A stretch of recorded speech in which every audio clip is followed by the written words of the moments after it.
Hi everybody, thanks for joining me again for discussions with the Executive Director. My name is Matt Lotzenizer. I'm the Director here at the Historical Museum at Fort Missoula. Today I'm coming to you from one of my favorite spots here at the fort, and that is on top of our own Sliderock lookout. So you can kind of see the mountains all around us here. It's just a really pretty spot, and I figured since we're enjoying this wonderful weather today, I would go ahead and bring you up here and film my video from the top. So I wanted to start out today with some kind of difficult news for us here at the Historical Museum. Unfortunately, this week we had to make the decision to cancel our annual 4th of July celebration. This is something that is really difficult for the staff and all of our boards. We met last week with our boards of trustees and also our Friends of the Museum board, and we just realized we don't see a safe way that we can possibly hold an event that attracts several thousand people in the middle of the pandemic. If it were a smaller event, perhaps we try to do something with social distancing, but it's just too big of an event to do that. One of our other big challenges is, as most of you may know, an event like this isn't just something you plan overnight. It's something that takes a period of months to plan. We book bands, we set up all of our support and partner groups, we book food trucks, we have all sorts of kids activities and things, and a lot of preparation that goes into this. We even do a tent that we get from 4-H. So unfortunately, because we're dealing with this and we're unsure of all the restrictions that would be in place, and now we know that we wouldn't be able to hold it anyways with the guidelines the county has given us. We have had to cancel this year's event. I can honestly tell you that no one is more disappointed in this than the staff of the museum. It's really something we all look forward to every year. So please keep an eye on our calendar. We're hoping to get some other events and some smaller events going as we get further into the year and further into the summer. We've kicked around some ideas for some smaller programs that will allow us to safely have people on the grounds and be able to come out and enjoy some educational programs here at the fort. Also, I will tell you, we are so excited to get this back up and running in 2021. I think we'll all be really excited, and we'll get our bands back, and we'll hopefully have another great community celebration in 2021. On a more positive note, I am really pleased to tell everybody that it's official. We will be reopening as a museum on June 1st. So that is this coming Monday. Now, I will tell you, things are going to look a little bit different when we do reopen to the public on June 1st. I've got my list here of a couple things I want to bring up. A couple things and precautions we've taken to make sure that the museum is safe for our visitors, our staff, and any volunteers we'd have. We've created a checklist. We've done all sorts of additional precautions. Some of those things are, we've acquired 6 hand sanitizer units, and those are going to be spread both in our main building and on the grounds as well too. We'll have 2 in the main building, and we'll have 3 more in our outbuildings and 1 in our building T1. So we would encourage anybody that comes out, these are for public use. We encourage you to use your hand sanitizer. Make sure you're doing that on a regular basis as you touch things, and that'll help to keep us all safe. Another step we're taking is we had a meeting this morning with the staff, and we put together a full routine as far as cleaning and sanitizing the museum, and this is something we're going to look to do multiple times a day, whether it be the restrooms or our front counters or any spot that people are touching on a regular basis. We've worked with the county again. We've got a number of different cleaning products. Another thing we've done is we have installed a plexi shield at the front desk, which will help protect our staff and folks that are going to be there.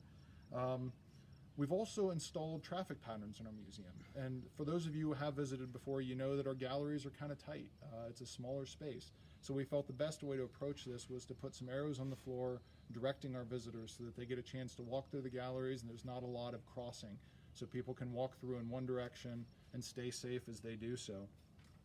Another thing we had to do, and this is another tough one, because of the fact that the galleries are fairly small and there's not great airflow through them, we are going to be limiting the maximum number of people in the main museum building at any given time to 10 people. What we'll do is we will keep a running tally from the staff person at the front desk. When we reach that 10, if someone tries to come in, we'll let them know that they'll need to wait for a couple minutes. We certainly appreciate your patience with this. Obviously, we wish we didn't have to do this, but we feel, again, with consultation with Missoula County's health department, it's the best way to keep people safe and mitigate the exposure that people have to each other as they go through.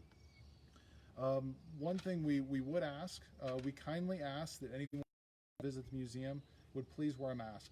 I know this is kind of a crazy issue right now. I ask you to wear it not necessarily for yourself, but I ask you to wear it because this is the best way we have from spreading our own germs.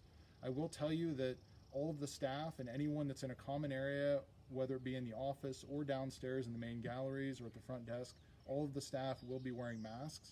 If you, we do have some at the museum. We are happy to give you one if you come through, but we would please encourage you to help keep all of us well and to keep yourselves well, to please wear a mask when you come into the museum. Related to this, we are going to have to change our hours just a touch. Normally we would open for our regular summer hours, which are noon to 5 p.m., or I'm sorry, 10 a.m. to 5 p.m. Monday through Saturday and noon to 5 p.m. on Sunday. We're going to shorten that by 1 hour, so we're going to be open from 10 to 4 p.m. Monday through Saturday and noon to 4 p.m. on Sunday. And what we're going to do is we're going to use that final hour to do a complete cleaning of our museum, all of our galleries, wiping down all of the doorknobs and door handles, and cleaning our outbuildings as well too. So again, we ask your patience in this. You know, we'd rather not have to do this, but it's what's necessary as we move forward and kind of explore what's our new normal with COVID-19. So moving from there, I would like to talk, since we're up on our lookout, I thought it would be fun to give you a little tour and talk a little bit about lookouts as part of my kind of historical tidbit today. So let's go ahead. I'm going to have my cameraman follow me and we'll step inside the lookout here.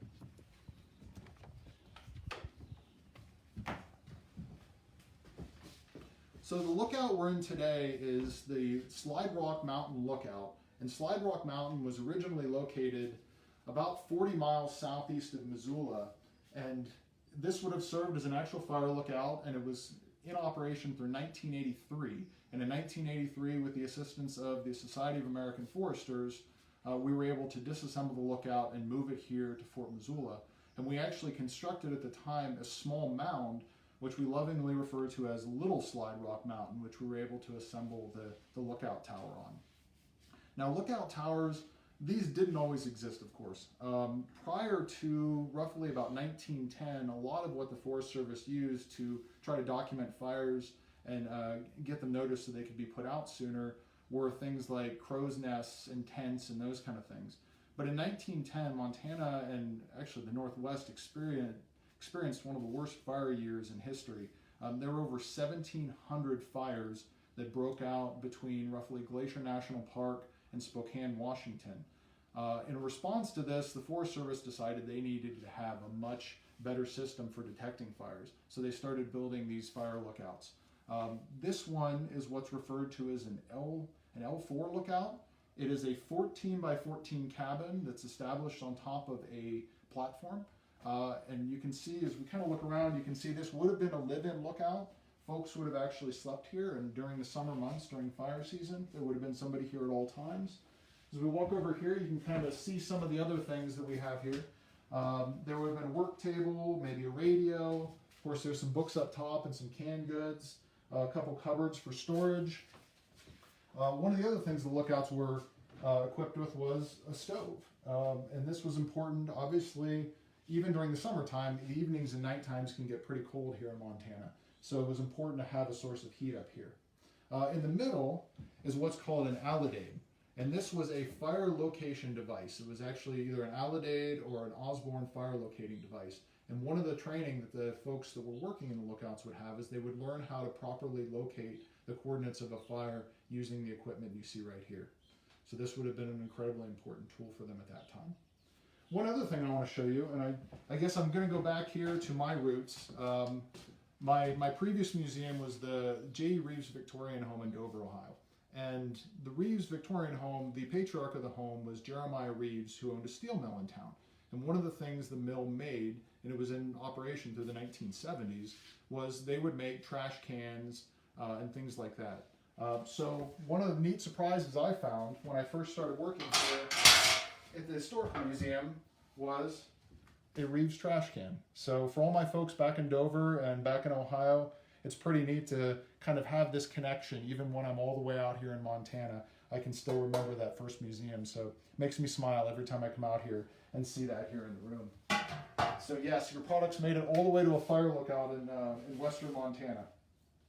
So, and this is also a really good way for me to transition into our next big thing coming at the museum.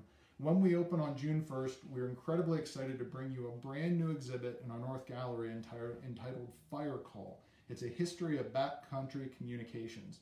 And Ted is currently hard at work in getting that all installed now. He's gotten a lot of help from one of our board members, Steve Bixby, who's donated a lot of personal pieces in his collection for that exhibit. But it is looking spectacular. It's all sorts of traditional kind of communication equipment, whether it be old-fashioned radios, phones, different things like that they use to communicate from the fire lookouts and from kind of remote backcountry locations all the way back to the headquarters.